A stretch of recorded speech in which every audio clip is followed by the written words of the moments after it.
our great ORA members, and we're here kind of rekindling our Ohio Works Here tour, which we started last year and trying to get up to several thousand visits, and this is one of our visits. And we're so happy to see all the great food that they have here today and service. They're doing all the appropriate social distancing and following Dine Safe Ohio, and this is an Ohio Restaurant Promise restaurant, and so they're really doing a great job making consumers feel great, and we're happy to be guests today here at Sunny Street. Okay, so we just finished our breakfast and we are here to talk about the Daily Dose. John, what is our first topic of the day? Well, first of all, we love getting out. We're talking about the Ohio Works Here tour because we want to get out and talk to owners and operators. We've had some good conversations today, Homa, with the manager of this location, and we've also talked to our server a little bit. And they're slow this morning, and I think a lot of places at breakfast in particular are slow because people are not going to their offices the way they used to, and so that's having an impact on sit-down restaurants in the morning. It does help that they have a beautiful patio, as you can see behind me, but we just got our newest poll results. We do our weekly poll of our owners and operators in Ohio, and a few things I thought I would share is numbers continue to get slightly better on sales. Each week we continue to see the numbers get a little bit better. We have this category where people can fill in on our poll, are their sales down more than 20%?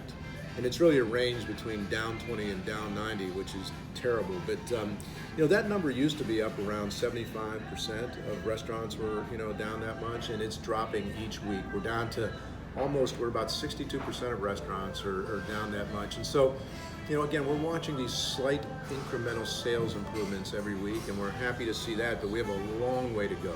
What's interesting is we ask another question, and I think the difference between restaurants that are doing well and the ones that are struggling is what are they doing around their business? If they're just relying on people coming in and sitting down and dining, maybe they're busy Thursday, Friday, Saturday, but they might be struggling the other days of the week a little bit because consumers are still not sort of coming back out the way they did. But our better restaurants, the better restaurants in terms of sales performance, are using other forms of delivering food to people. So interestingly, 90% of the restaurants that filled out our survey this week are doing carryout.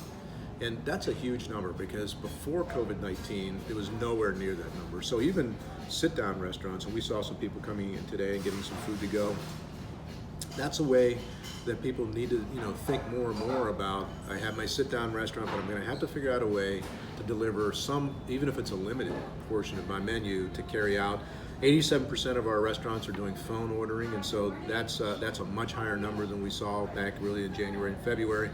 68% are doing curbside, so it's hardly any interaction. You do your order online or maybe with an app or something like that, and then you just pull up in the parking lot. And most places, even this one, have a couple of designated parking spots where people can come up. You sit there, your food's going to be ready.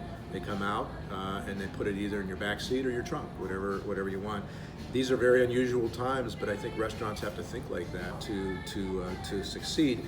And then a number that I'm concerned is too low. Only 58% of our restaurants are doing online ordering. Only 58% are doing that via the web or an app. And the best operators I've talked to here in the last few weeks are all doing that. And they're being much better at it. They make sure their website is really up to speed. They have a limited menu, really easy to track, very easy to order online.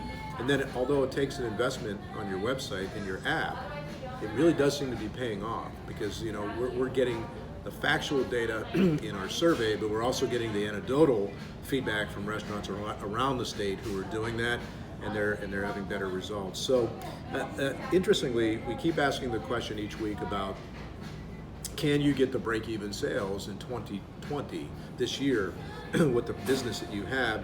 And 2 weeks ago, only 18% of our restaurants said yes to that. This week, it's up to 22%. So that's a very small statistical improvement, but at least it's moving in the right direction. We know that the PPP that got approved through Congress is going to be a lifeline for our industry for a while. That's going to help pay payroll, maybe some rent for people. We're already beginning to work on the next version of the CARES Act, Phase 4. And you'll see some more of that in our daily memo, and Todd Bowen and I will continue to talk to you about that because we realize more businesses are going to need some sort of support and aid to make it. We also wanted to share with you that the Restaurant Advisory Council continues to meet, and one of the topics that came up with all of our owners and operators this week was face coverings.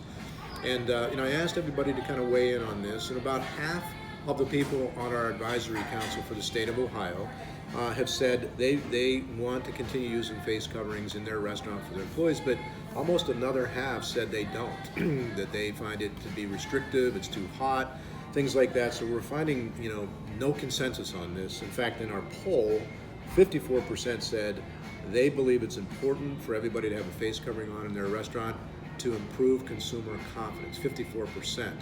And about 46% said no, you don't need face coverings. And so we do not have a consensus on this. We're certainly going to talk to the governor's office about this more and see where they are on this.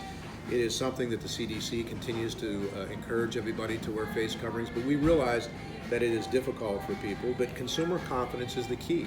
We have to get consumers more comfortable going back out, using restaurants, dining in, whether it's going to be on the patio or inside of a restaurant. And if face coverings help people be more comfortable, then it's something that the business has to consider doing. Just like the more sanitization that's going on in restaurants. Actually, when we sat down here today, everything was very carefully. I could tell they had sanitized all the tables. They're very careful where they place everything down. Our server had her face covering on during the entire process. I asked for pepper, and they brought it in the little, you can see the little packets that come, like the sugar packets, but this is how everything's coming now. And everybody's being careful and doing a great job following the Dine Safe Ohio order. And I think that gives people more confidence. So it's that combination of getting it right for your consumers in your restaurant, and then just trying to make customers feel as comfortable as possible, so more of them come out, so we can get our sales back up. So really, last thing I want to share with everybody is we realize it's very hard times for most people in our industry. We do have some restaurants that are doing better. As I've said in previous communications to everybody, our pizza operators tend to be doing doing well. Some of our fast casual operators are doing well. We just want to try to continue to help everybody. You'll see Homa and myself and other people on our team continuing to provide data. We're actually this morning talking about what more webinars can we provide. Who can really help with solutions and help.